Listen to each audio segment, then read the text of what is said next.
Hi, and welcome to the Glean Blogcast. Higher education is rapidly evolving, and both institutions and educators need to keep pace with ever-changing student needs and classroom dynamics. That's where we come in. Our mission is to make learning quicker and easier for everyone. In this series, you'll hear inspiring stories and practical tips from industry experts and frontline educators. Join us and uncover how to create learning environments where every student can thrive. Let's dive in. So just to introduce myself, everybody, thank you all for coming today. My name is Mace. I'm just going to be the host of the session today. The bulk of this content today is going to be delivered by my wonderful colleagues on the call, Megan Simmons and Jeremy, and they're going to be delivering an excellent session today about how you can do more with less with those limited budgets that so often your departments, unfortunately, have access to. Now, to introduce myself in a bit more detail, I work with colleges across the United States and Canada just to help them understand what a product looks like and what it does. Now, this session today is not about Glean. It's about how your department can get the most out of the budget that you have access to. So my name's Jeremy. I've worked at the University of North Alabama for just over 6 years in the director role. And we'll talk more about kind of our university makeup and setup as well as we go later on. I've worked in the disability support service field for roughly 20 years. Hi, everyone. I'm Megan Simmons. I've been here at the University of North Alabama in Disability Support Services for about 3 years now. I'm a social worker by trade. I've been working with individuals with disabilities in a variety of different capacities since about 2012. So yeah, glad to be here. Oh, it's on me. Perfect. Thank you. So what to expect from this session, we're going to talk a lot about building partnerships with your campus, community, town, city, how to utilize resources to benefit your budget, strengthen your university understanding of kind of what we do and how we do it, and then avoiding staff burnout. All right, so we are located in the northwest corner of Alabama in Florence, Alabama. Population roughly 40,000. When I put this presentation together, I think we presented at PTI last year, so I haven't updated the numbers since then, but our enrollment 2017, 2018 was just under 9,000, and now we're hovering just over 10,000, between 10 and 11,000. We're really being strategic about our enrollment and hoping to stay between the 10 to 12,000 student population. So we have 3 full-time staff. That would include our administrative assistant, 1 part-time staff. At the time that we did this, we had 3 student workers. We had 401 students register with our office in fall 2020. I think, Megan, you were looking, did you get a chance to pull our current numbers? Yeah, I think we're about at 507 now. So we're at, as of this morning, 507 students registered with our office. Retention from fall to spring, we were at 83.8%, which is about 10% higher than the university. We had just about 70 students graduate. So one of the biggest things that we've looked at and really pushed at in our office to help us succeed, whether that's, expanding our resources, our reach, assisting our students in various ways, is to get their individual buy-in. And a lot of that we'll talk a little bit more later on in the slide deck, but a lot of that has been like sitting with the students one-on-one or getting some focus groups together and seeing exactly what they would like what resources are they needing. Like, for instance, this semester, it has come more to our attention that, hey, how do I advocate for accommodations in my internship or in my workplace? So we've set up to do an advocacy workshop on that specifically. A lot of our programs or large-scale events that we've done have been ideas of students that we have just ran with and used that idea and then been able to have more success in that area because of that. And because we're really taking what the student wants, we're getting more attendance at these events. And we do this through multiple ways. Like Megan said, we'll sit down with our students. We've had multiple focus groups, and at the end of each semester, we send out a survey to all of our students as well. So what are some of those services that our office provides? We have group learning or group coaching sessions that we do. Those are based on like a 13-week curriculum. And again, a lot of those topics or the things that we've covered have come out of like what students are wanting. So while they are on like note taking and where's my study guide is the topic for today, there have been a lot of requests for mindfulness and how can I, manage my stress levels or what are my resources on campus. So we've looked at a lot of those. We also run a peer mentor mentee program where the mentees are all incoming freshmen that have registered with our office, and the mentors are our upperclassmen. They don't have to be registered with our office, but they can be from across campus. Then we also have our Delta Alpha Pi Honor Society, which a lot of you may be familiar with or have on your campus.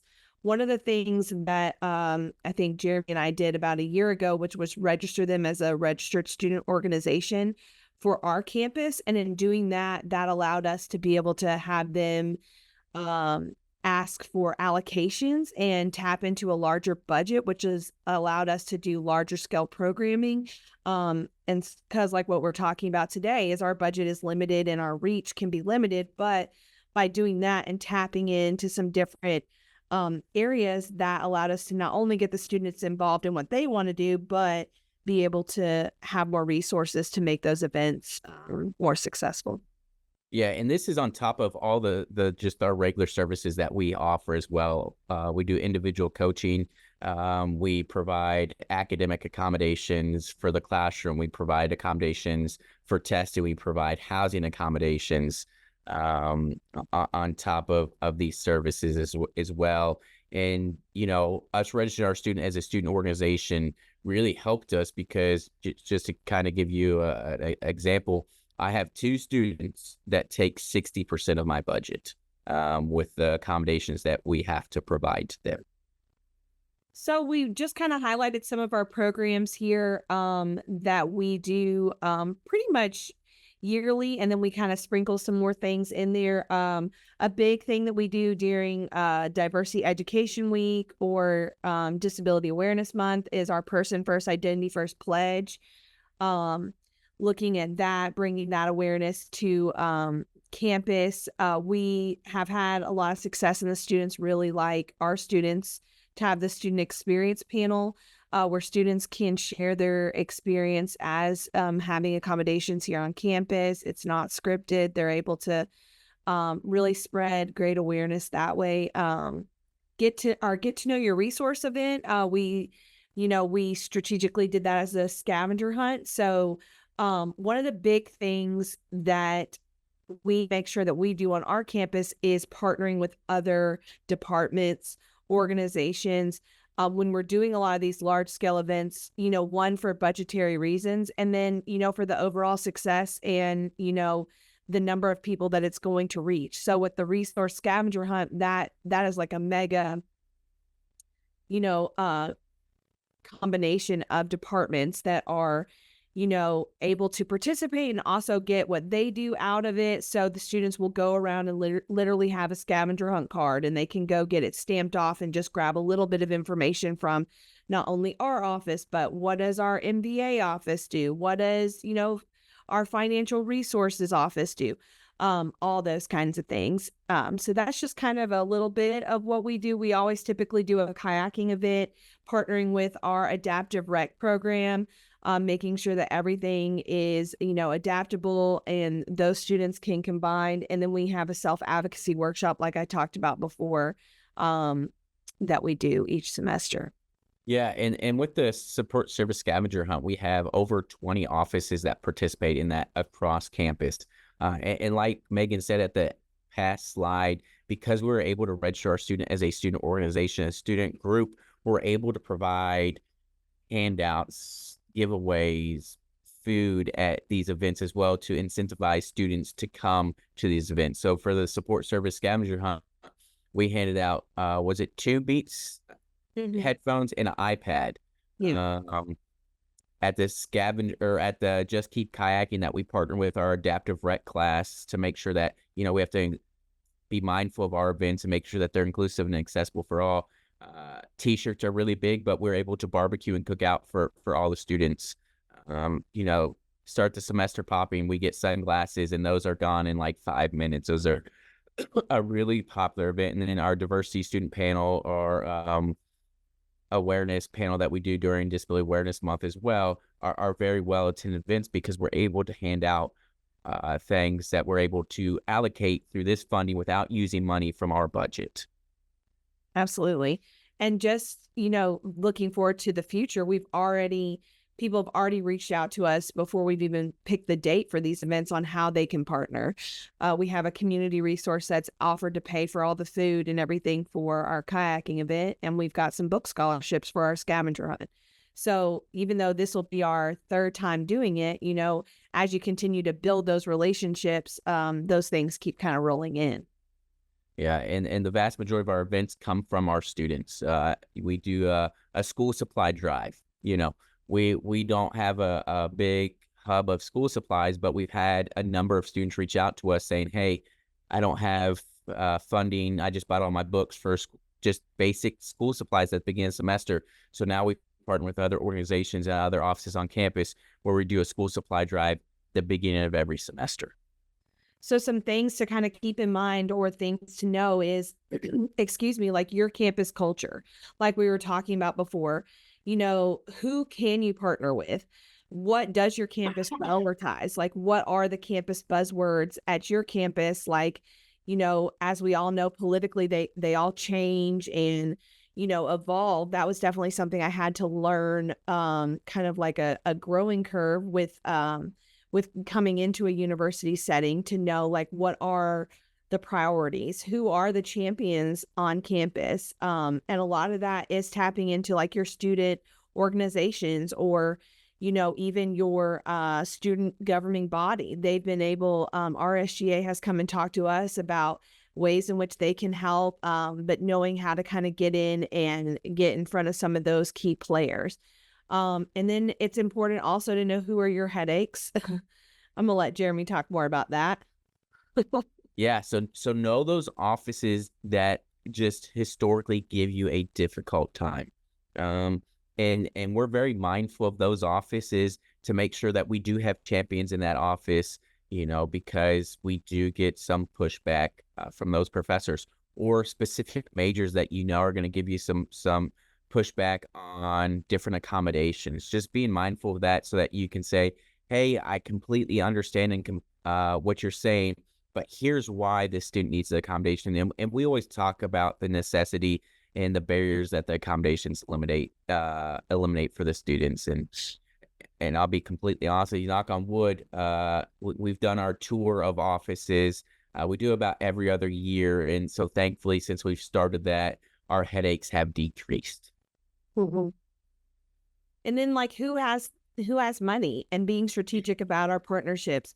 So this year, our university picks, they call it the one book, and they pick a book every year. And so this year, it was after we've done this presentation, they picked Disability Visibility as the book by Alice Wong. And we've really been able to use that also as creating different partnerships, different events, having different funding. We were able to bring a speaker in, this year. A lot of times our freshman year experience, they have a larger budget, and being able to work with them, just kind of knowing who would like to participate. And a lot of these organizations or these departments really do want to participate.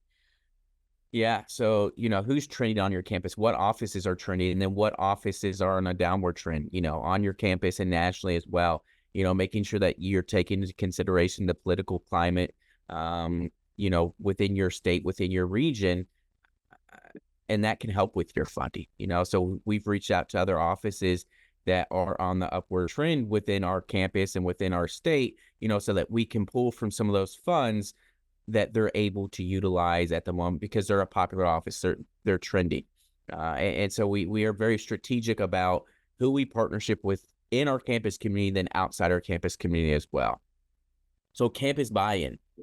Who do you have to buy into what you're doing? Well, first off, for us, we have to have our student buy-in. Okay. And then we start casting a wider net past our students. our upper administration up to our president. We have very good support on our campus for our office. And then how do we get buy-in? We are at every event. We do a lot of educational events. We are in the classroom. We are at all of our, freshman orientation, preview days, departmental fairs, so that we're very visible on campus. Win all the time, from the summer through the semester. And just why is because it helps us build our champions. It really helps us get our name out there. And we have a lot of faculty, staff on campus that know, hey, they can call Megan, they can call Jeremy, and they know who we are because we are at every event that we can attend.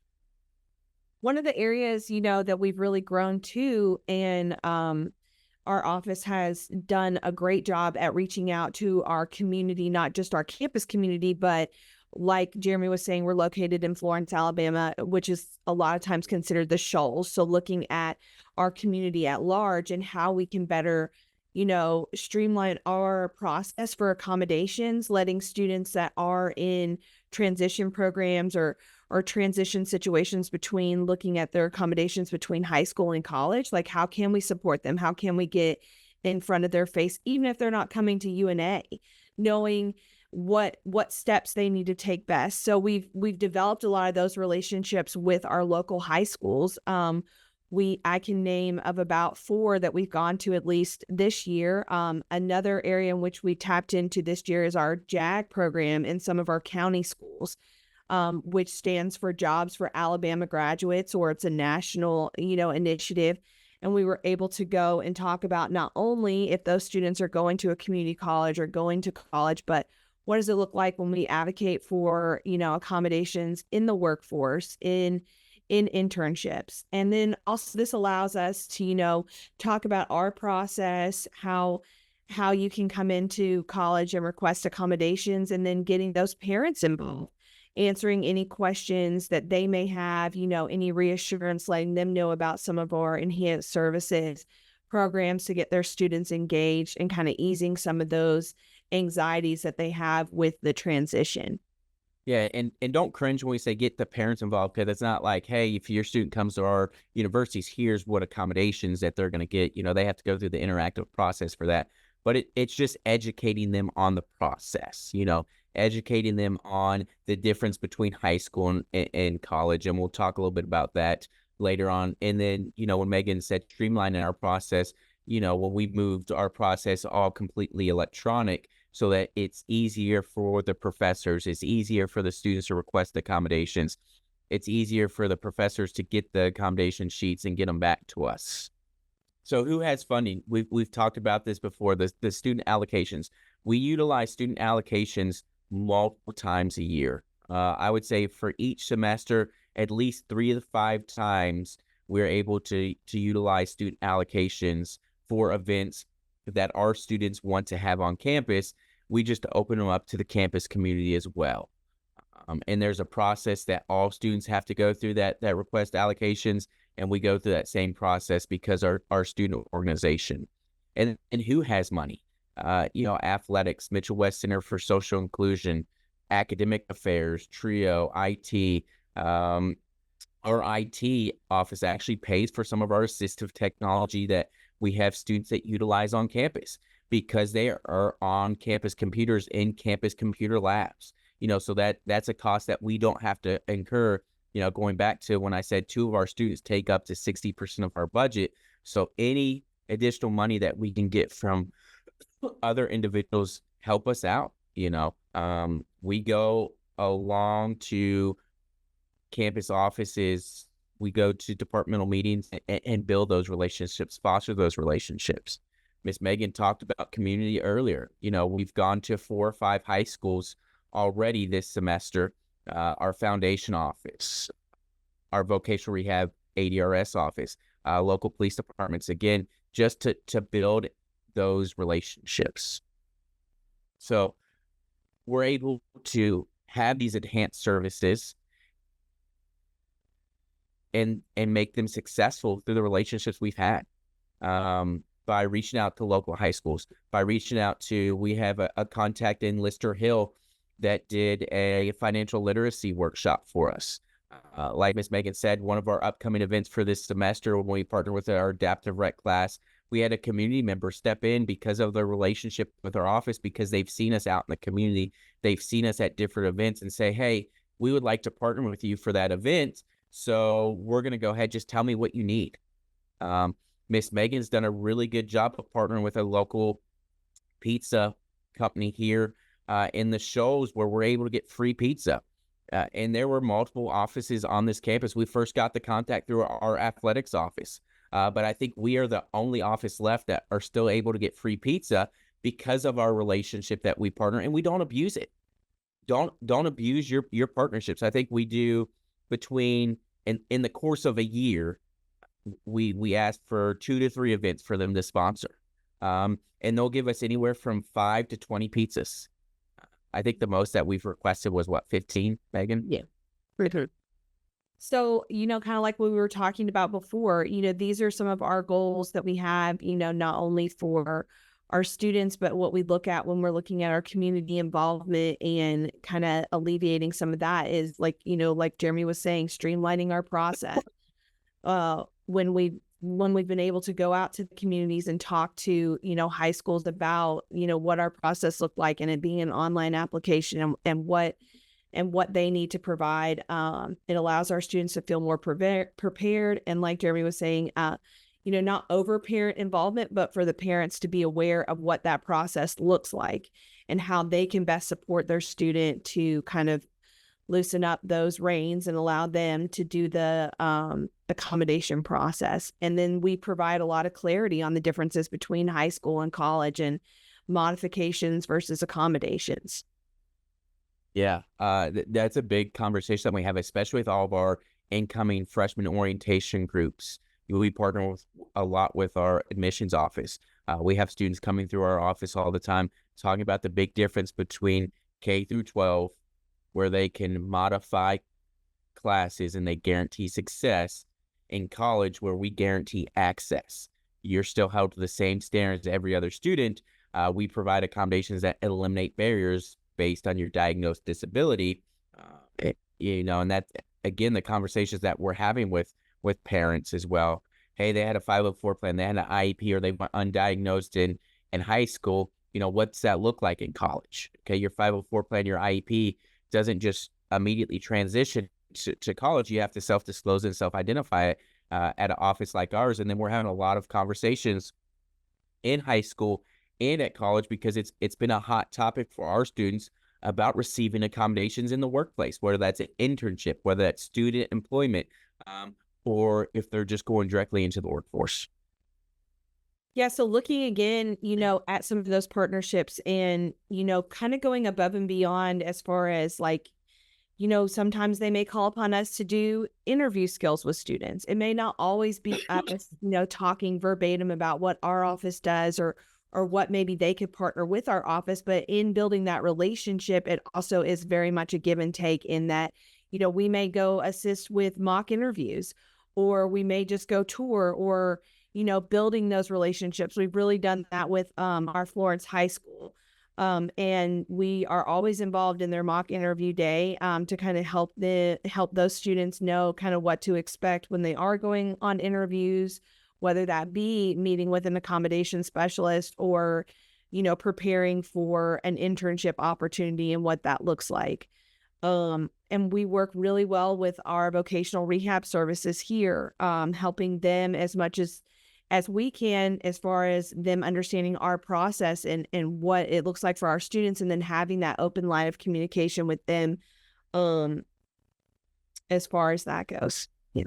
Yeah, and we kind of cast a wider net. We've gone out to Athens High School, which is about, a half hour, 45 minutes from us, out to Brooks High School, down to Deschler, Muscle Shoals. So, it's schools within our region to help prepare the students that are, whether they come here or not. We just have a passion for assisting students with disabilities and helping educate them on the transition from high school to the workforce, or from high school to college, from high school to community college, whether it's a university or whatever.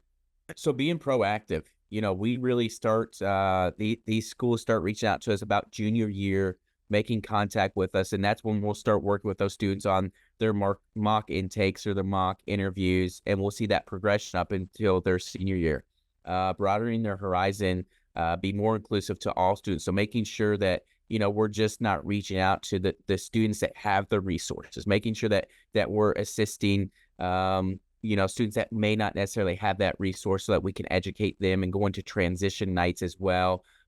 We went out and helped the Lauderdale County JAG program. I think a few of their students placed within the local competition they had as well. So it's going to make our process easier for when they come in the spring or wherever they go, because they have a basic understanding that, hey, there's an office that can support me, and I have to go through that interactive process. So some of the things that we talk about when we are going to those transition nights, or when we've been invited to those, is we really talk about, what self-disclosure looks like, what, and then our self-advocacy workshop, kind of a brief overview of what we talk about. And then often we share the materials that Jeremy has created as far as like a self-advocacy, cheat sheet, we call it, which allows you to, read off a script of like how to self-advocate for myself versus like looking at it for key pointers. It's something that we use every day still with our students as they navigate campus.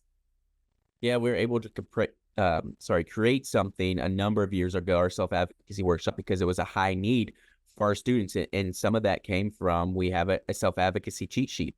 I'll be honest, if you go to our website, you go to our DSS, you go to our forums, it's suggestive process for self-advocacy. And we give our students a script that they can literally, if they want to read verbatim in person, we give them a script.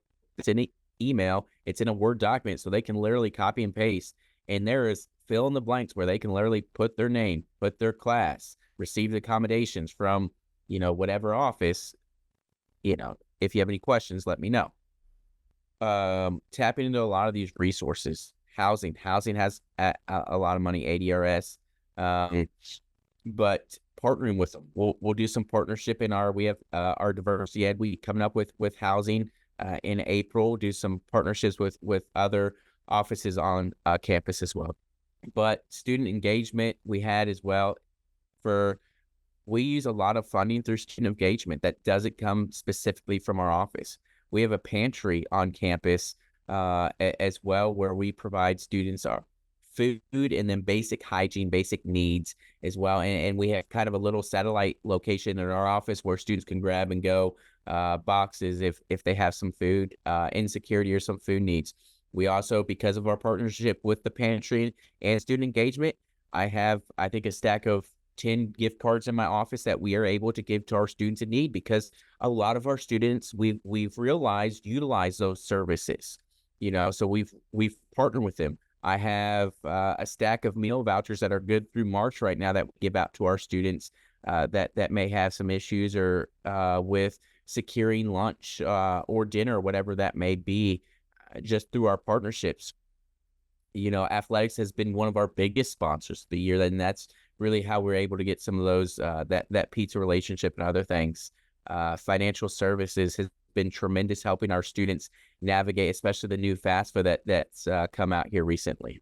So, one of the biggest things, of course, in our area, and I know a lot of you are feeling, is, burnout. I mean, like we said before, we have Jeremy and myself and a full-time administrative assistant. And other than that, I mean, we have we have student workers, but it's just the two of us. So, staff burnout is a real thing, and kind of cultivating that culture and that climate. And one of the great things that I have felt by coming to this office is, we do rotate a lot of time off. We do talk about it very openly and honestly about, like, if one of us does need a mental health day, or, hey, I know that Jeremy has a hunting trip every year at this time, so then I know I would like a beach trip every year at this time. Or if something does come up and, someone says, hey, Megan, we're going to Jamaica, I'm not nervous to talk to Jeremy about saying, like, hey, can I go to Jamaica? But doing that, creating that culture in your office is not always easy. But I will say that if you do have a supervisor that does understand that if you reward that, then the work becomes a lot more enjoyable when you are here, and you do work harder when you are here, because you know that you are able to have some of those opportunities to have that time off with your family. Yeah, and just kind of fostering that environment, and you can do that through staff development as well. Making sure that your staff, stays up to date on kind of the cutting edge topics and other things within the field, but also, stuff that interests them. If they want a workshop that is kind of related to the field, but it's really important to them and interests them, I always support that, because happy staff is going to make my life better. It's going to make their life better as well. And they're going to be better able to serve our students. We're student-centered, student-focused. And if your staff is miserable or you're miserable, you're not supporting the student the best that you could. We have an open door policy with our students. We average a semester probably about 1,000 meetings. I think roughly a semester with our students, just between literally 2.5 staff. Close to, what did you say, 507 students or something like that, Megan? So, not all of our students schedule for follow-up appointments, but we have a good number of students that have reoccurring meetings to do check-ins with us to say, hey, okay, I'm getting ready for graduation, or hey, I'm getting ready for this event, or hey, I have some social events coming up, or I have this big test, I have this group project, I need some help. And we're really here to foster that for our students. But first off, we have to really be mindful of ourselves and take care of ourselves so that we can best serve our students. Thanks for listening to the Glean Blogcast. Turn on your notifications and follow us on socials to be the first to know about the next installment. See you next time.